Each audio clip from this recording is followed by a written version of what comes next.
ಇದ್ದೀವಿ. ತೋಳನ ಹತ್ರ ಹೋಗಿ ಕುರಿಮರಿ ಕಳಿಸಿ ನ್ಯಾಯ ಕೇಳೋ ಪದ್ಧತಿ ಎಲ್ಲರೂ ಇದೆಯಾ?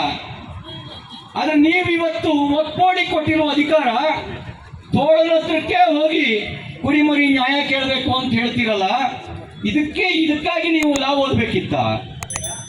ಇದಕ್ಕಾಗಿ ಅಂಬೇಡ್ಕರ್ ಅವರು ಸಂವಿಧಾನ ಬರೆದಿದ್ದ? ಅಂಬೇಡ್ಕರ್ ಅವರು ಸಂವಿಧಾನ ಬರೆದಿದ್ದು ಯಾರೊಬ್ಬರ ಹಕ್ಕು ಕಿತ್ಕೊಳ್ಳೋಕೆ ಅವಕಾಶ ಇರಬಾರ್ದು ಅಂತ ಸಂವಿಧಾನ ಬರೆದಿದ್ದು. ಸಂವಿಧಾನದಲ್ಲಿ ತಾರತಮ್ಯ ಇರಬಾರ್ದು ಅಂತೇಳಿ ಅವರ ಸಂವಿಧಾನದ ಆಶಯ ಇರೋದು. ಆದ್ರೆ ನಿಮ್ ಪಾರ್ಟಿ ಮಾಡಿರೋದೇನು? ವಕ್ಫ್ ಬೋರ್ಡಿಗೆ ಪರಮಾಧಿಕಾರ ಕೊಟ್ಬಿಟ್ರಲ್ಲ. ನನಗನ್ಸುತ್ತೆ ರಾಜ್ಯದ ಜನ ಕಾಂಗ್ರೆಸ್ ಪಾರ್ಟಿಗೆ ಅಧಿಕಾರ ಕೊಟ್ಟಿದ್ದು ಭಸ್ಮಾಸುರನಿಗೆ ವರ ಕೊಟ್ಟಂಗಾಗಿದೆ. ಭಸ್ಮಾಸುರ ಯಾರು ವರ ಕೊಟ್ಟಿದ್ದು ಅವನ ತಲೆ ಮೇಲೆ ಕೈ ಇಟ್ಟು ಸುಡಕ್ ಪ್ರಯತ್ನ ಮಾಡಿತ್ತಂತೆ. ಜನ ಇವತ್ತು ಕಾಂಗ್ರೆಸ್ಸಿಗೆ ಅಧಿಕಾರ ಅನ್ನೋ ವರ ಕೊಟ್ಟಿದ್ದು. ಕಾಂಗ್ರೆಸ್ ಮಾಡ್ತಿರೋದೇನು ಅಂತಂದ್ರೆ ಅಧಿಕಾರ ಅನ್ನೋ ವರ ಕೊಟ್ಟ ಜನರನ್ನೇ ಭಸ್ಮ ಮಾಡ್ಲಿಕ್ಕೆ ಹೊರಟಿದೆ.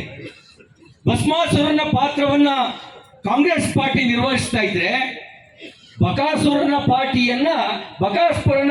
ಪಾತ್ರವನ್ನ ವಕ್ಫ್ ಬೋರ್ಡ್ ನಿರ್ವಹಿಸ್ತಾ ಇದೆ. ಬಕಾಸುರನಿಗೆ ಏನ್ ಕೊಟ್ಟು ನುಂಗ ಹಾಕಣಂತೆ.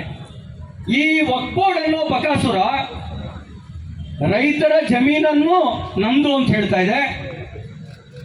1500 ವರ್ಷಗಳ ಹಿಂದಿನ ಅಶೋಕಣ್ಣ, 1500 ವರ್ಷದ ಹಿಂದಿನ ಸೋಮೇಶ್ವರ ದೇವಾಲಯ ಚಾಲುಕ್ಯರ ಕಾಲದ್ದು.